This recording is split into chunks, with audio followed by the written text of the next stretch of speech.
کیا مذاق میں اپنے آپ کو غیر مسلم کہنے سے غیر مسلم ہو جائیں گے؟ جی ہاں، ہو جائیں گے. کوئی اپنے آپ کو مذاق میں بھی کافر کہہ دے تو وہ کافر ہو جاتا ہے.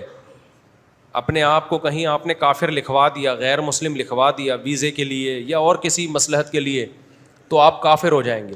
صرف ایک صورت میں اپنے آپ کو کافر کہنے کی اجازت ہے کہ جب آپ کو جان کا خطرہ ہو. آپ کو پتہ ہے کہ اگر میں نے یہ کہہ دیا کہ میں مسلم ہوں تو سامنے والا مجھے جان سے مار دے گا یا بے تحاشا ہاتھوں سے مارے گا یا مجھے معذور کر دے گا.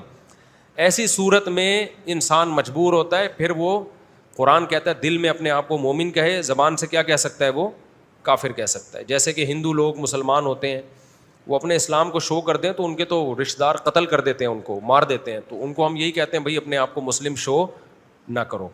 تو ایسی مجبوری میں ہے، لیکن اس میں بھی افضل یہ ہے کہ نہ بولے اپنے آپ کو کافر، مر جائے، شہید ہو جائے. لیکن بہرحال ہر ایک کا برداشت دوسرے سے مختلف ہوتی ہے. تو لیکن نارملی اگر کسی نے اپنے آپ کو غیر مسلم لکھوا دیا، جزاک اللہ بھائی، غیر مسلم لکھوا دیا، کافر کہہ دیا، تو اس سے واقعی میں کیا ہو جائے گا؟ کافر.